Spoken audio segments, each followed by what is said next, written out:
Desi Wells, thanks for joining us for this interview ahead of the May primary. We appreciate it.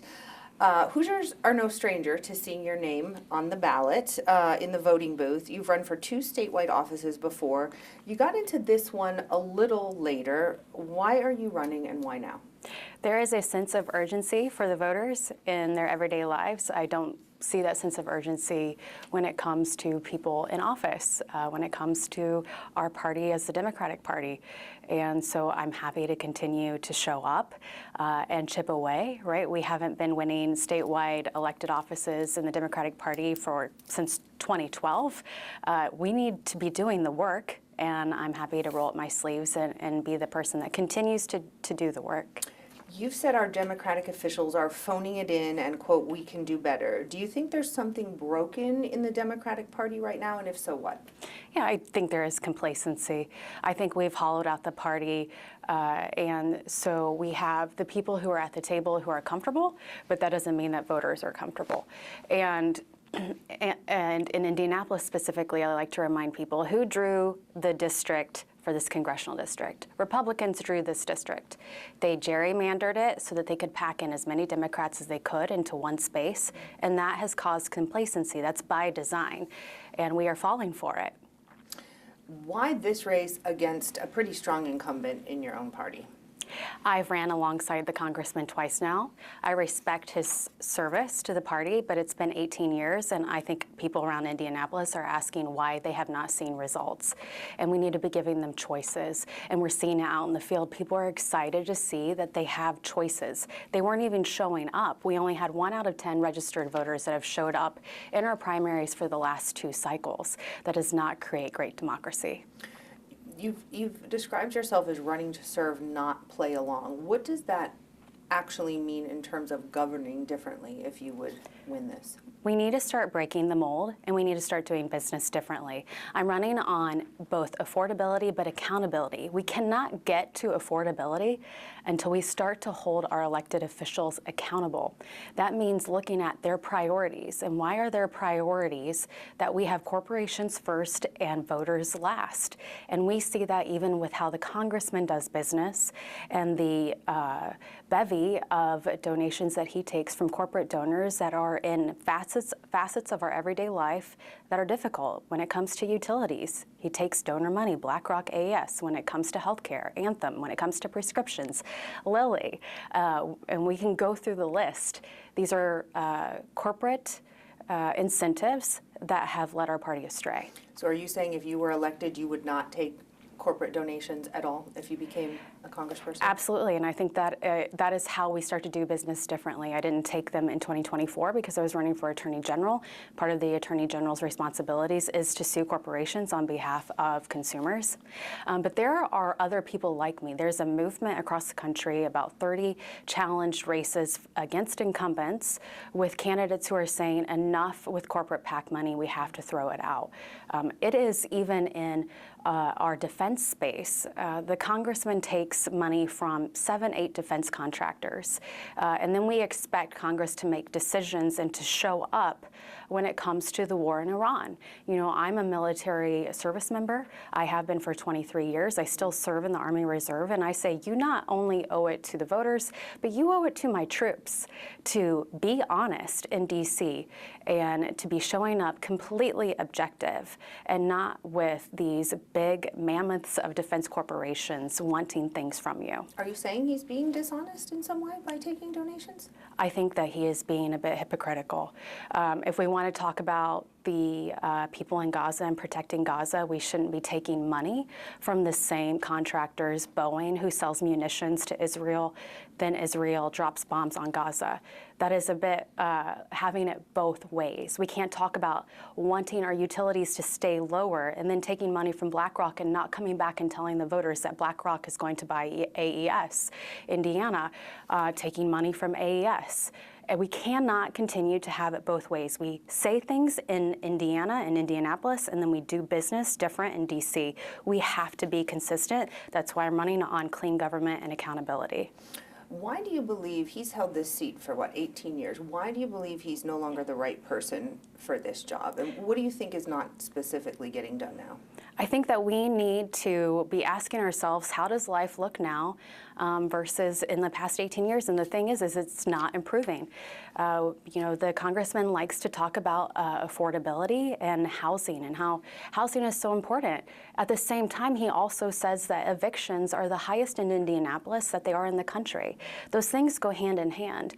And across the offices in Indiana, because you referenced that I've ran before, so I've gotten to know them at multiple levels, and we have a lot of the same elected officials for years now, whether it be the city and the mayor, whether it be Congressman Carson, and whether it be our state elected officials.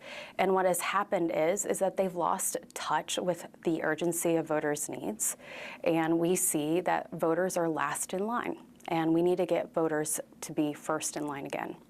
Let's switch to a little bit of your platform. On your website, you say that you support universal health care, including mental health and dental. What does that look like legislatively? Right. Well, I like to first say I've been a beneficiary, that I have received government subsidized health care my entire adult life, right? I'm in the military, so my husband, my kids, me, we receive medical care and dental and vision. And it makes a huge amount of difference in our everyday lives. And so we need to be working toward our what other countries are already doing in universal health care. But that means switching our priorities in Congress and putting more resources towards everyday living rather than the bloated interests that are already in the room. In terms of universal health care, is that Medicare for all or something else? I understand. I think that we need to be working for some type of Medicare for all, but it's going to look like how we can get it done. I think people have their vision of what universal health care looks like, but it looks like better than what we have today. Your campaign also talks about families falling behind. What's the first bill you'd introduce to lower costs for families? Well, what I want to do is have support the moratorium on data centers, and that does translate to what your utility bills look like, and it translates to the race of AI that is getting beyond comprehension for everyday people, right? Humans are very innovative, but we are moving so fast that we don't have the regulatory framework to support that. I was just in the room with Martindale Brightwood neighbors last night who are very upset that a data center is going next to their home. They are already stretched thin. They are worried that their utility bills are going to go up, but they're also just worried that this is going to affect their peace of mind that they have in their homes with their children. We have a library across the street. We have a daycare across the street. And when I went into that hearing, quite frankly, I went into the hearing locally to see that happen, and the decision had already been made. The community had no input. And that is your neighborhood as well, right? That's my neighborhood. I live about 4 or 5 blocks south of that and a little to the west. And so there were, like I said, about 30 people in the room. It's a black community, historical black community. And it was very frustrating to see them showing up after the fact, but by their own due diligence. They had to do all the investigatory work themselves. They're not being duly represented. And when it came to the congressman, he stepped in that morning and he tweeted, "You should go to the hearing." What we need to be doing is we need to be showing up before these problems present themselves. We need to be heading them off. And we have a tendency in this town to show up after the fact. The governor has said that new data centers coming into Indiana should bear the cost of the infrastructure they require, not shift the costs onto regular ratepayers. So he says anything that's coming in new, they're going to cover the infrastructure costs. What do you say to those who argue that data centers bring in investment and tax revenue? I hear this argument a lot, and they do bring in some revenue. Here's the problem, is that when they come in, they have been directed to come in under one priority, and that is speed. And they come in that way with their white shoe firms, right? Law firms. I'm an attorney, powerful lawyers, so that they can push these things through. And those things are said that they're going to be done. But what we're not seeing at the local level, because we're not equipped with it with our municipal elected officials, is that we are doing the negotiations on behalf of the community on the front end. It's just like when I was in the room last night. They were saying, we're going to be getting financial incentives. They tell us this, but where is it going? And how do we get that money to go where we need? And we're not representing them. We're pushing it through because, the corporate interests are in the room. And I think this is an uncomfortable conversation that we need to confront. It's even with the law firms. For example, I was in the meeting, like I said again, with Martindale Brightwood. The law firm that was representing the data center was the same law firm that was representing IEDI, India Economic Development, Inc. Now, how are we being objective as a city when we're representing the same client? And those are the conflicts of interest. And when it comes to union support, that's also really put us in a bind. The Democratic Party supports jobs, but construction contracts have a tendency around town to outweigh community interest. Again, we need to be putting voters first. What specifically do you think this data center in Martindale Brightwood will take from your neighborhood? It's going to cause noise, it's going to cause intrusion, and then it's being put on a brownwater site that hasn't had the proper studies on it. There are environmental concerns. That neighborhood has already bore a lot of the brunt of industry, right? Industry that when you really look back in history has been put there through redlining, and they're being asked to carry the water for the city again. They're the ones who are 500 feet from this, and they're the ones who are going to have the intrusion on their everyday life.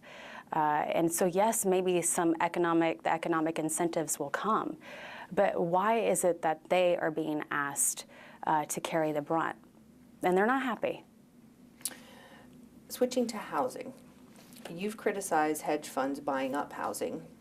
State lawmakers, they just passed a law to overhaul how local government works with developers with the goal of eliminating red tape surrounding some building restrictions, right? All with the goal of increasing housing supply. Some housing advocates worry it will increase housing supply but not necessarily create more affordable housing. The federal government has traditionally been pretty hands-off when it comes to housing policy. So what can Congress realistically do about housing? Right, step in with the private equity managers and the asset managers who are scooping up residential housing. The problem is that with housing, it should be about accessibility, and we have made housing a profit center. Again, with developers, these large developers who come in and get their incentives, but under the guise of affordable housing. And like you said, with your question, it's not so much that is it a need for quantity of housing, is it affordable? Again, I keep coming back to Martindale Brightwood. In the room last night, they were talking about one of those housing projects that was promised to have affordable housing. And they are calling and they are trying to find affordable housing units in that project, and they're not available. And so with the private equity managers, with the builders, and having those honest collaborative conversations too. What I don't see is a collaboration between our federal leadership and our city-led leadership. If you look at the history of Indianapolis, the mayor is in his third term. He's talking about possibly running for a fourth term. And then you have the congressman who's been in office for 18 years. They are not being pushed to do business in a collaborative way. They're both extremely comfortable. So you think there needs to be more collaboration within the levels of government? Absolutely. And we also see that with, so one of the best things that a congressperson can do is bring back money to their community. And this is called community project funding. In the early 2010s, the earmarks were done away with. There was too much abuse. They brought it back during COVID, and it's called like I said, community project funding. And a congressman can bring back up to 15 projects a year back to their community, and it usually is anywhere between $10 to $30 million. So Congressman Carson, he touts that he's brought back $13.3 million. That's actually pretty, standard, kind of at the bottom of the amount of money you can bring back. And that money, it can be awarded as grants to organizations around town. So I'm having conversations with nonprofits who are struggling. They are struggling because traditional federal streams of money is dried up, whether it be because they're LGBTQ organizations and they're no longer eligible because of the Republican supermajority in D.C. and here, or if it's a justice organization and the federal government isn't prosecuting white-collar crime anymore, so they're not getting the traditional pot of money from that. And when I talk to them, they have no idea that they could be reaching out to their congressman for grant money. What happens instead is that we see the largest recipients of those awards by the congressman just this last cycle are already kind of taxpayer boondoggles. There are people who are already in the room who have 9-figure budgets, in some instances 10. The top awards went to Indy Airport Authority that really actually went to is going to go to a defense contractor that will have no economic impact, little, or it's going to Indiana University that has a $3.6 billion foundation. It's going to other universities that are already in the room that have 9-figure endowments. And we need to reprioritize how that money is being spent and educate and collaborate with our local elected leaders and what that looks like. So if you had the chance to bring money back to the district, who would you be collaborating with to bring money back to? A great example is the Randsburg YMCA was just shut down out toward the east side in Irvington. That YMCA serviced 2,000 kids. Those 2,000 kids now have to find somewhere else to go, and they probably won't find anywhere. And you look at that, and I talk about collaboration in conjunction with how crime is perceived in Indianapolis and public safety. They need to be playing ball. And we need to be saving those institutions. There are other congressmen and women across the U.S. who have used that money in a way that they could save Randsburg. They have used the money to save their YMCAs. And again, when I go to the community meeting after the fact, they had no idea they could ask.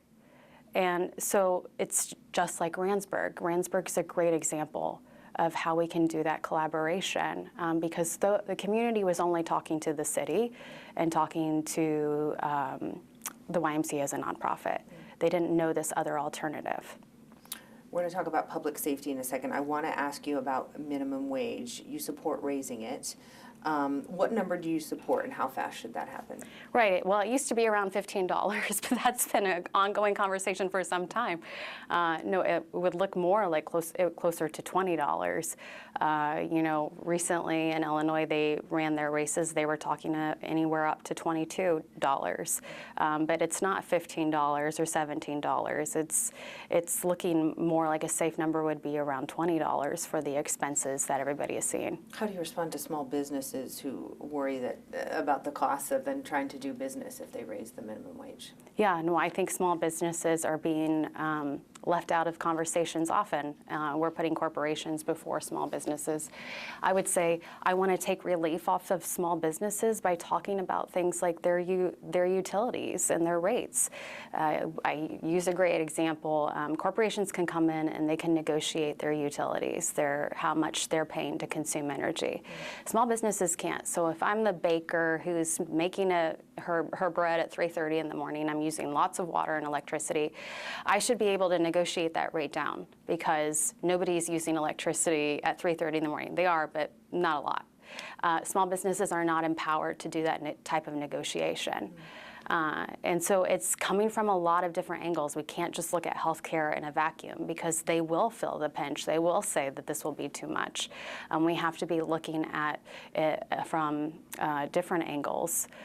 So I think healthcare is a real concern. I have a small business owner who's my neighbor. She has a very reputable business in town that if I said it, everybody would know it. And she has to keep her employee level under 30. She has about 30 people, because she's not going to be able to swing healthcare for them.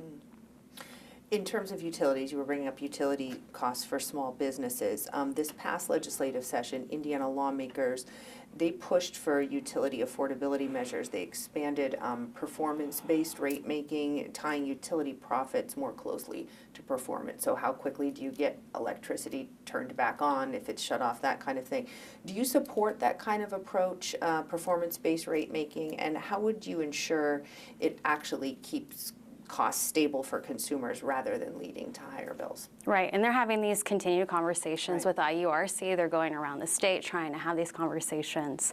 And I'll tell you first and foremost, I think that conversation starts by not taking corporate money from the electric company, not taking corporate money from AES, not taking corporate money from BlackRock, who's buying up those utilities, and making sure that you are showing up as an honest broker, an honest player first. As far as the performance, the rate-based performance, I think that conversation is yet to be completely teased out and be completely teased out by the utilities.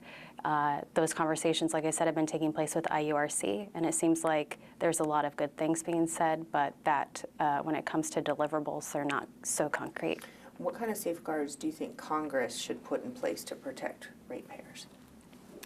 I think that we should be coming in and that we should be making sure that people are living with their utilities that are affordable, that we are centering affordability and the voter in our agenda instead of profit making.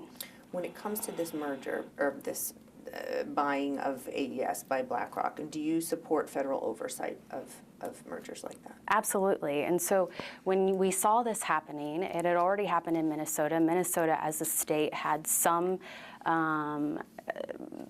they had an additional hurdle to get through that acquisition. We knew it was coming to Indiana. The congressman knew it was coming because he took his check from BlackRock September 30th, and it wasn't public until October 1st. That AES was going to probably be acquired by BlackRock. And I'm sorry, I've lost the question, Emily. That's okay. We're doing a lot of them. Let me go. We are. I'm hitting a lot of topics, right? I know, and it's early in the morning.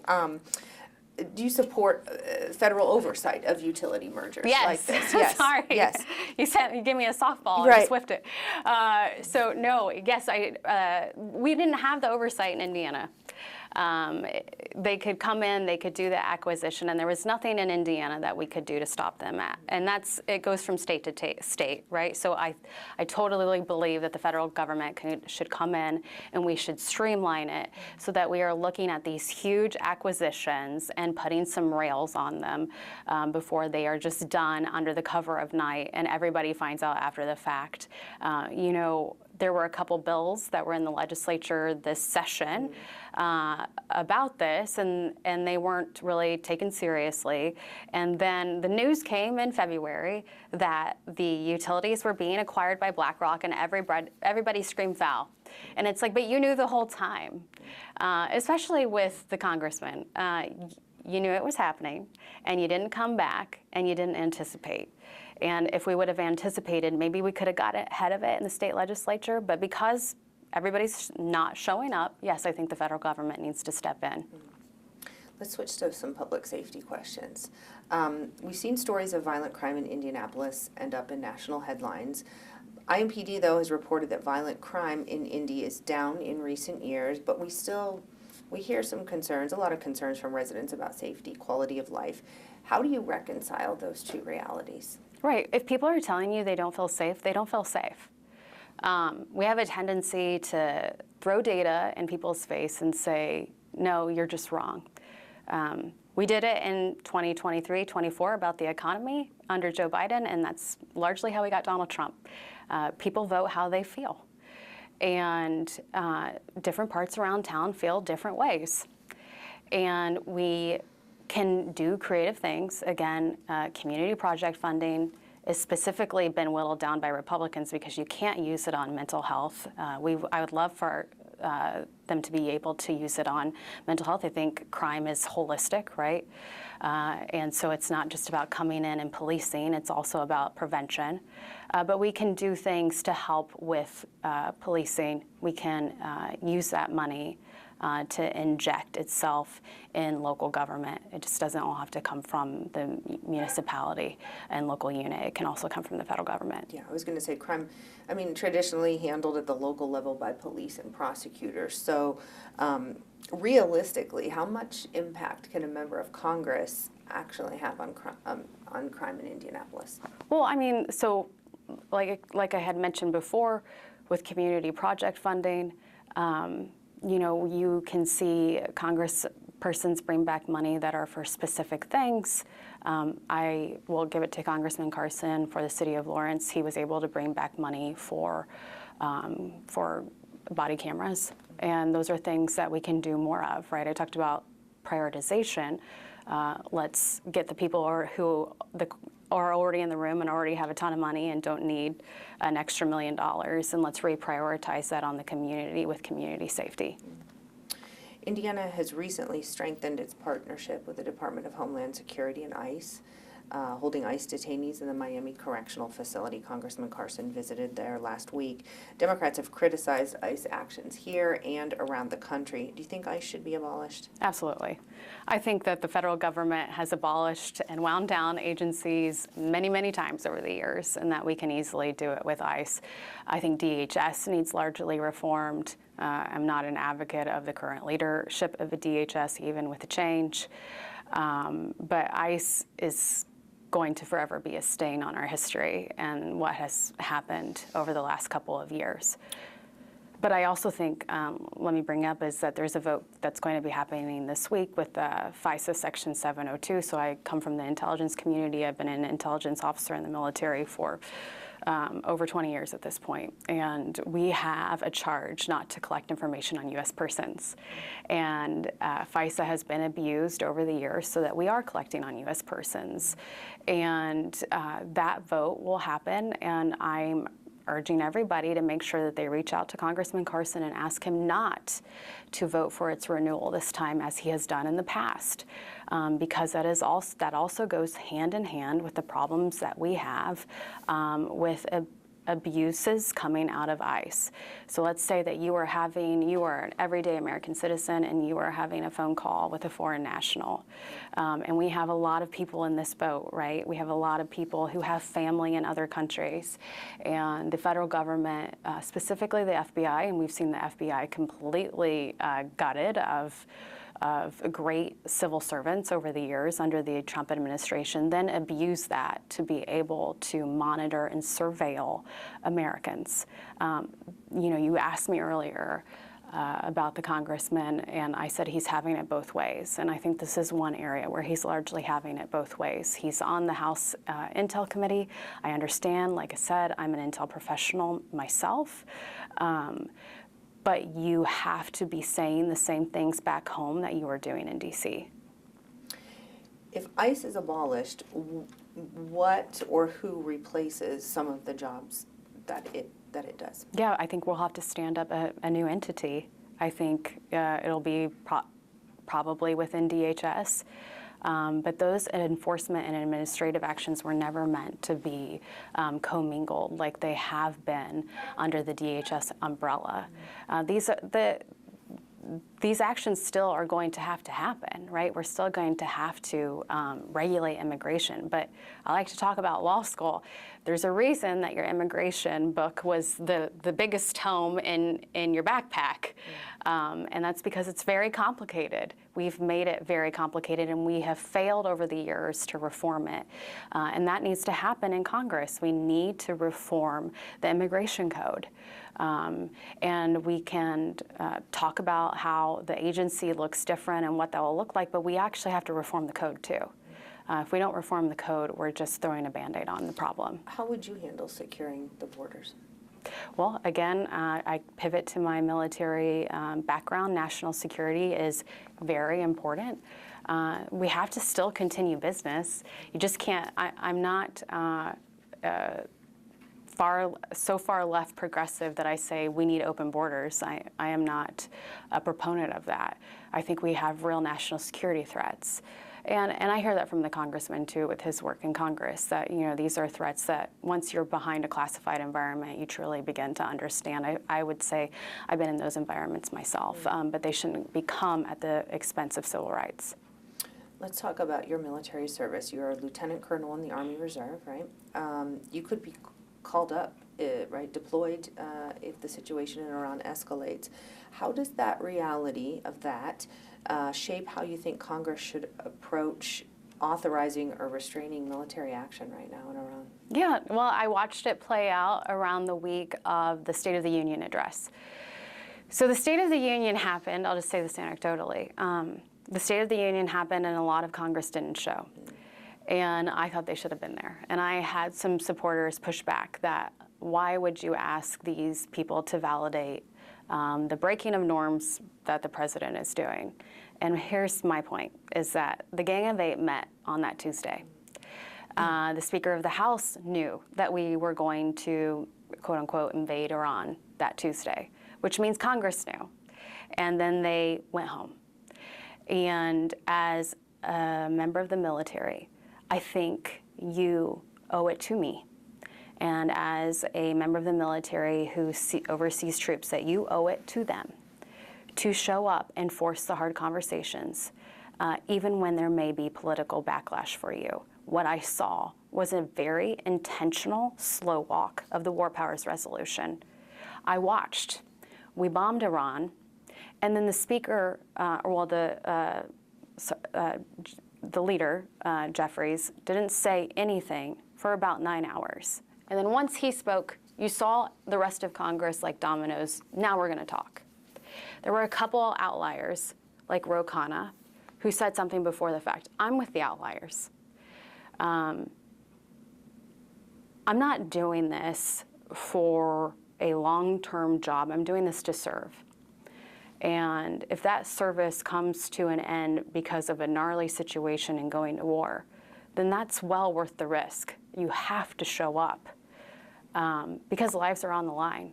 And we saw that in Indiana. We saw those effects. And this really does keep me up at night. I'm a mother. And the thought of having to leave my children for the whims of Donald Trump because a Congress sat silent, I think, is so much of the reason why I'm running. You've emphasized the need for Congress to reassert its war powers authority in this conflict. In your view, where's the line being crossed? What decisions should Congress be taking back right now from the executive branch? They should be calling it in for hearings. They should be putting the Department of Defense, not War, and calling them out on the carpet. And I think that they are largely avoiding this politically. We instead are focusing on who in Congress is taking AIPAC donations. I'm not taking AIPAC donations, but they're just so caught up in the perception of it instead of the reality. And I've even talked about, this is the reality on the trail, that you may not like it, but people are living it. And so when it comes to, for example, members of our Navy who are being extended to the point that they're trying to jeopardize their own vessel because they're internally protesting, we need to be calling hearings. We need to be asking questions. You served in Afghanistan, so what lessons from that war do you think Congress and the Pentagon still haven't applied when it comes to the Iran policy and escalation? Right, I can't believe we're here again. My whole career has been framed out by 9/11, and we jumped in with no strategy on how to conclude the war, what rebuilding looked like. And so from a strategy perspective, we did it again. And I'm baffled that we did this again. I also was in Afghanistan 16-17, so I was there during the handover from Obama to Trump. I saw the degradation of Trump's administration to our NATO partnerships, right? I thought we were bringing it back online with the service of President Biden, and now we're back here again, destroying those international relationships. I find that awful to have to accept. Some of the greatest moments, I think, of my professional career have been that bond and service with members of other countries to promote democracy, not only in their home country and abroad. So I'm very disappointed, and that's why I'm also just so disappointed with watching Congress take the political safe route, like I said, slow walking the War Powers Resolution so that they didn't have to take the onus, and instead they could just blame it on the administration. And I lay that at the feet of the Democratic Party, too. Voters have 4 choices in this primary on the Democratic side for the 7th District. Why should they pick you over an incumbent Congressman, George Hornado, or Denise Paul Hatch? I have been showing up. Look, I didn't jump out to be a perennial candidate. Nobody says they want to do that. I was going to run once, and then halfway through that run, I said, I didn't need to do this, right? But I'm on a mission. I'm on a mission to change things for the future, to look forward. There are people in Indianapolis who are ready for change, and we have multiple opportunities over the both this race and next year with the mayor's race and municipal races to really start to transform Indianapolis.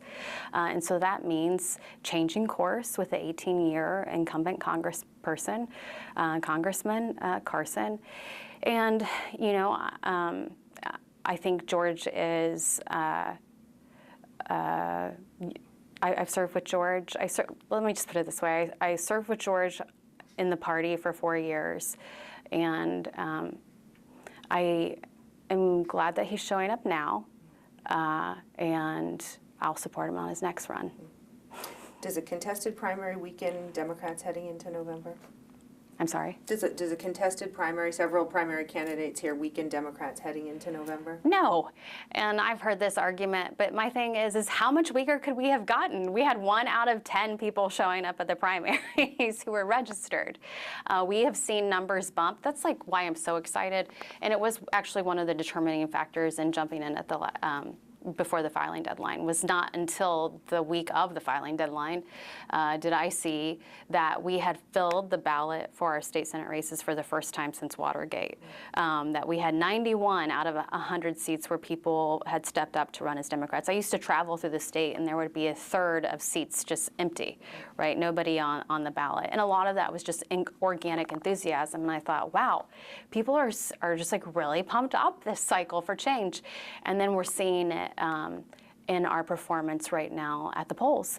As a Democratic Party, we have an increase in absentee ballot requests. I'm stuffing envelopes, a couple hundred, 300 of them a night, for people who have requested an absentee ballot so that they can get our information. But we're also seeing that there was about 125% increase in turnout to early voting when the doors opened. So no, I think choices are driving democracy. That's what democracy is all about. So I'm really happy to be playing a part in it. If voters remember one thing about you and your campaign after this interview, what should it be? Let's change things. Reform candidate. I've ran as a reform candidate within the party, and I'm forward-looking, right? My family and I live downtown, and I want an Indianapolis where my kids want to stay. Okay. Destiny Wells, thanks so much. Yeah, thank you. We appreciate it.